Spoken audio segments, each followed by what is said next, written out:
Piggly Wiggly semi. Follow me to Piggly Wiggly.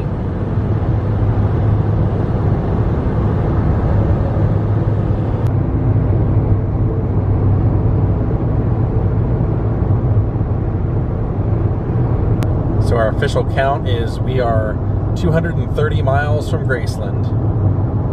Another Elvis connection, Tupelo. Hello, Mississippi. All right, we have made it. Graceland parking.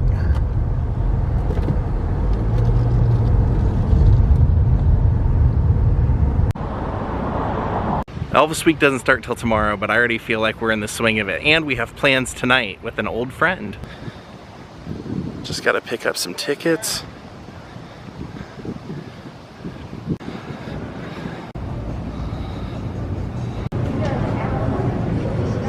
All right, we got it. It's a pile of stuff.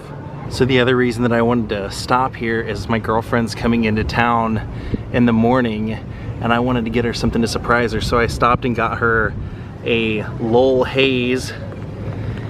He was the man who made all of Elvis's jewelry. I got her a TLC. Elvis used to give this to the people that he loved. So that's what I'm gonna do. Hope she likes it. And I picked up some Elvis cologne for me so I don't stink this week. There's the sign for Marlowe's. So for tonight, we're gonna stay at this Daze Inn because it has some character.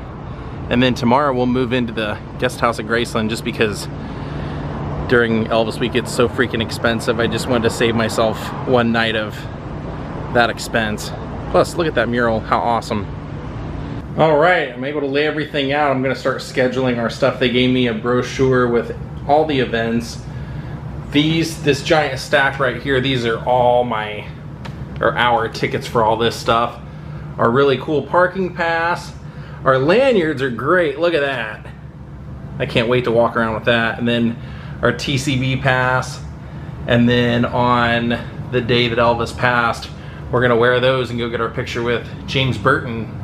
So tonight, actually the reason I came into town a day early was because Jerry Lee Lewis's cousin Kelly, who gave me the tour of the ranch, told me that Jerry Lee's sister is performing tonight here in Memphis and wanted me to come.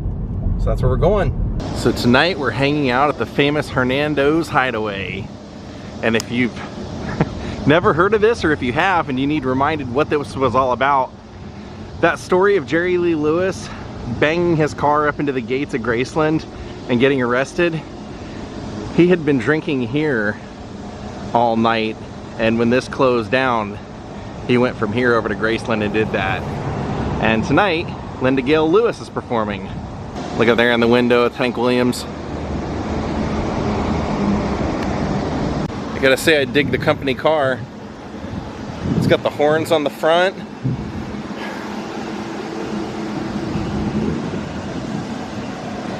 And it says, honky tonkin' at the Hideaway. Little history to the club here.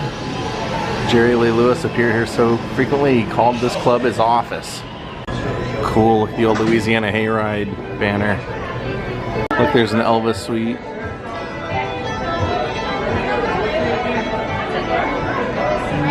I love the way this place is decorated. This is just amazing.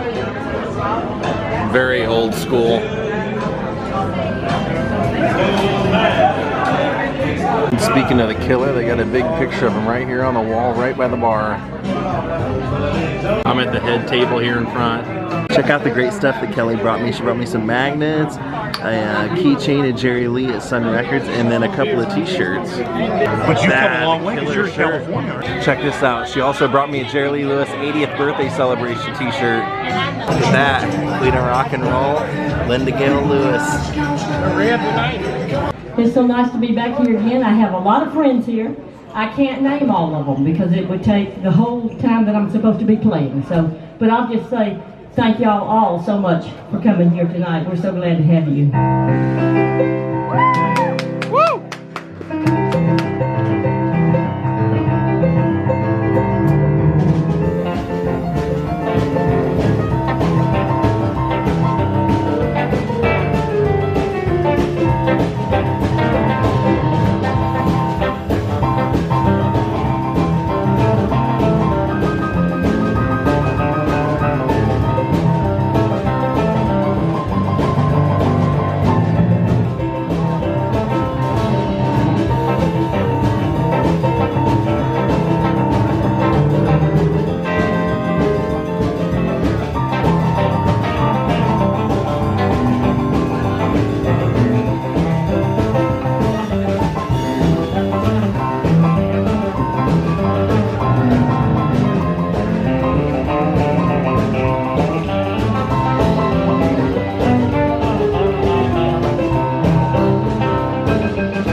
turn to silver, nor teardrops to wine. How did hard luck Louisiana turn to heaven in my mind?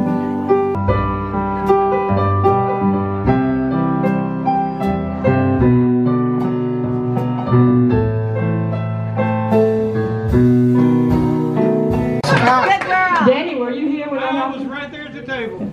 I was very brave to do that because he was a hell of a man. He could have hit me once and killed me. But you wore him. But he was a nice guy. He didn't hit me. Yes. And I did all that to save my crazy ex-husband from getting his face just crushed by this guy's big fist. Because he picked him up, threw him down on the table. The table collapsed, and he was on the floor on top of the collapsed table. And this guy had gotten down on top of him and had his fist back like this. And if he had actually hit him in his face, it would have broken his jaw, broken his nose, knocked his teeth out. It would have been really bad for him.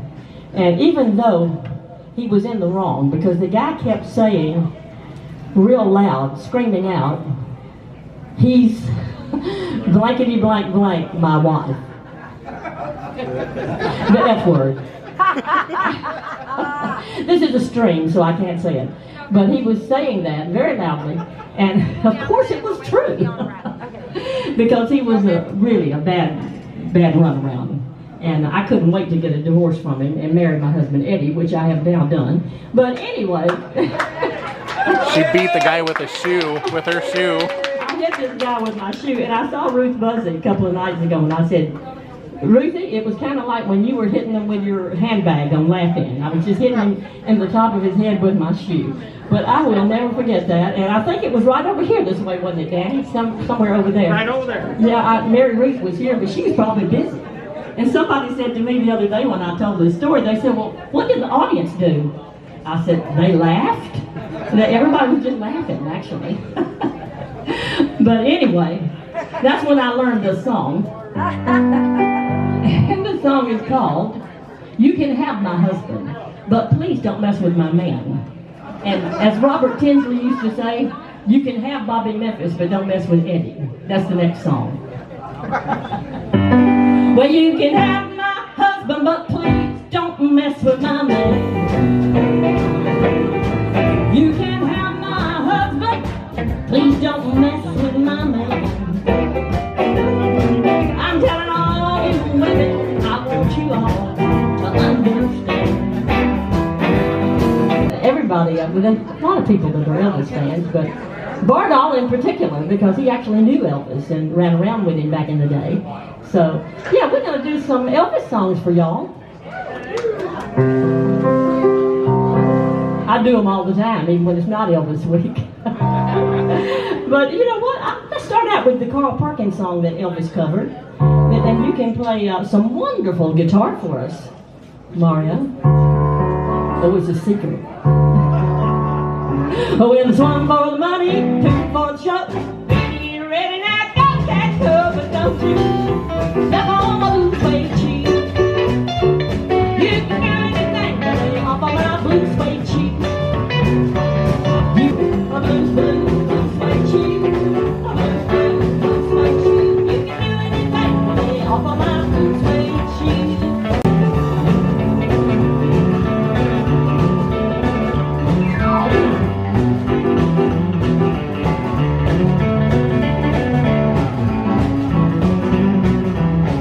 After I tell you something about Elvis that probably most people in here know. I know Bardall knows it, but you know, I have people all over the world ask me, they say, well, did you ever meet Elvis? And I said, well, I met him one time, just one time. I got the chance to meet him, and then I saw him at one of his parties, but I did meet him one time where I really had a chance to comprehend something about him. I walked in the Memphis theater with this woman who took me in there.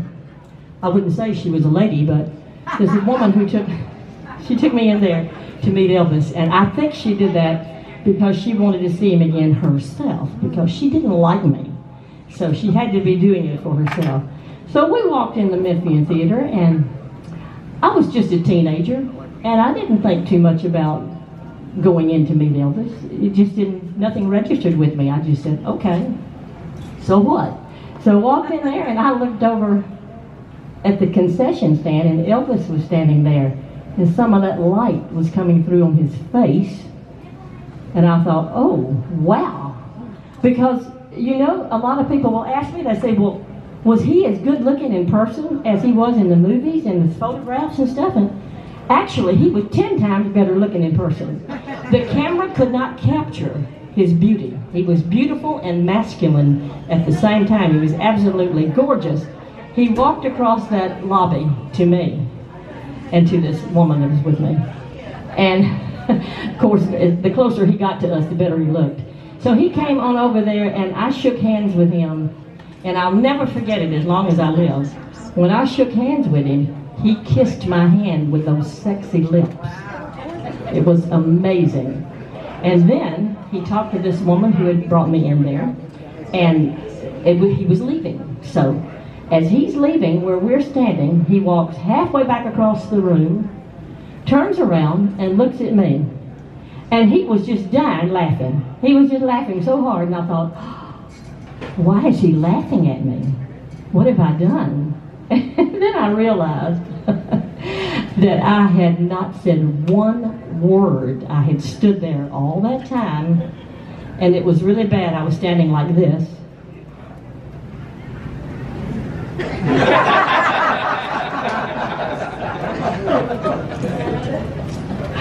Very embarrassing. I was about 14 and I'm 74 now, so that was a lot of years ago, but I will never forget how embarrassed I was. But you know what? Even though I was only 14, this is the thought that I had at the time. One night with you is what I'm now praying for. The things that we two could plan would make my dreams come true. I always lived a very quiet life. I ain't never did no wrong. It's been too lonely, too long. One night with you. That was his New Year's Eve party at the Manhattan Club, Willie Mitchell's Manhattan Club. Bernal was there, and so I had the invitation to go there, and I thought, well, I'm gonna really dress up and really make a better impression this time. I'm not gonna stand there with my mouth gaping open. So I got me a new outfit to put on and got my hair done, and I looked pretty doggone good. So I went on down there to the party, and I walked in, and of course, Elvis was there, and standing right beside him was Priscilla, and she looked absolutely beautiful. I looked kind of like a rag doll standing there close to her. So, pardon me if I'm sentimental when we say goodbye. Don't be angry with me, should I? Bopping shoes before the jukebox blows a fuse. We got everybody hopping, everybody rocking, rocking at the high school rock. Well, rocking at the high school rock, shaking at the high school rock, moving at the high school rock, we're rolling at the high school rock.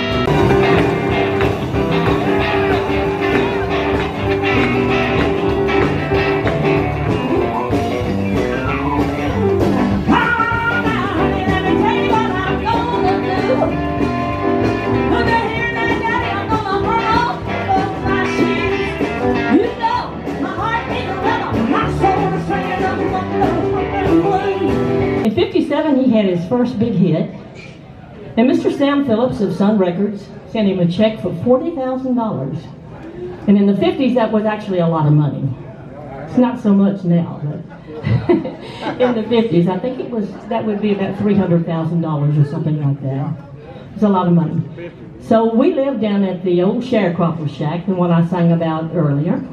at a place called Black River, Louisiana. And that's where we were living. And so my aunt came out to get us because we didn't have a telephone, and my brother was calling.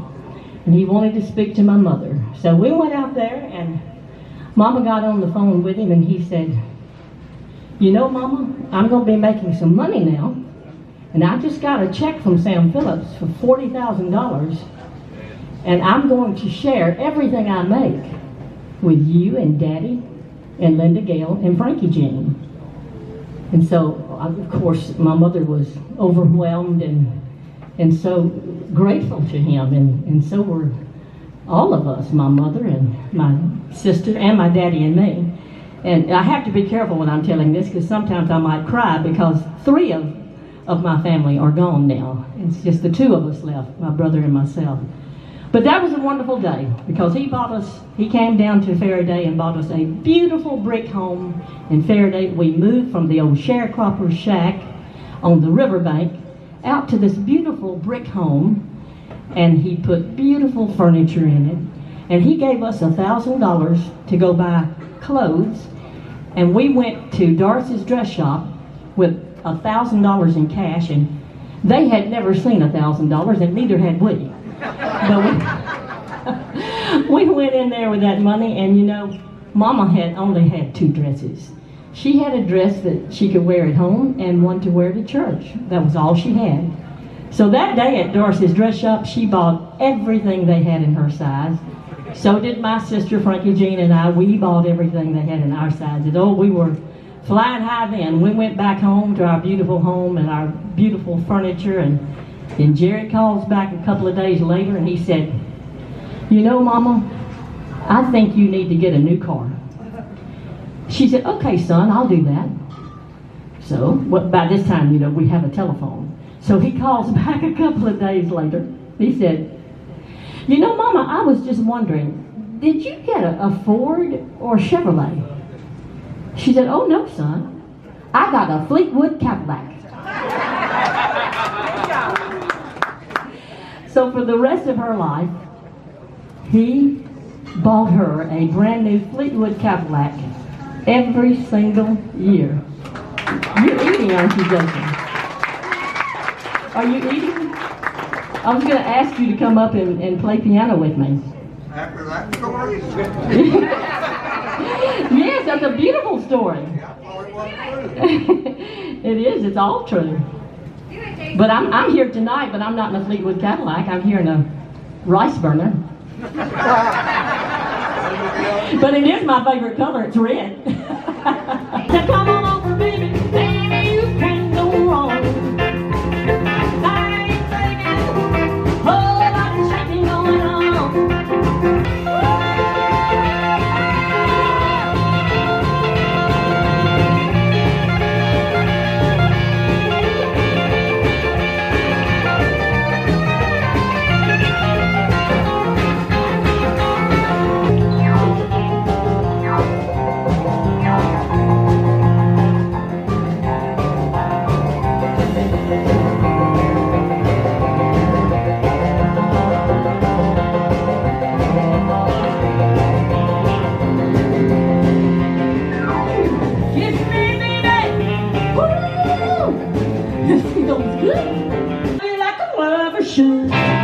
You're fine. So kind. I done tell the girl that you're mine.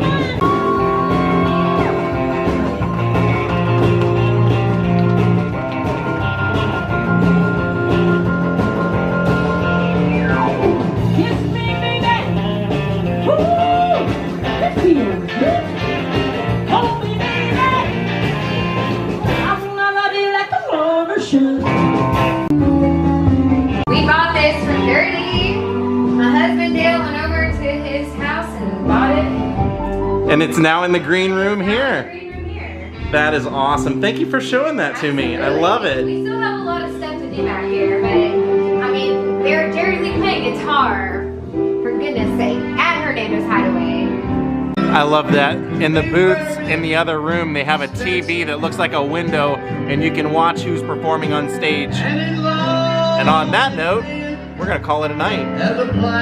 Well, what a cool way to end the night. It's funny, the locals were telling me inside, they go, back in the day, I mean, you couldn't get out of here without seeing 3 fights inside this place a night. Far cry from that now. Nice, cool place. Thank you all for watching. Come back tomorrow. We're gonna be doing some more Memphis, some more rock and roll. You won't want to miss it. Have a great night and goodbye.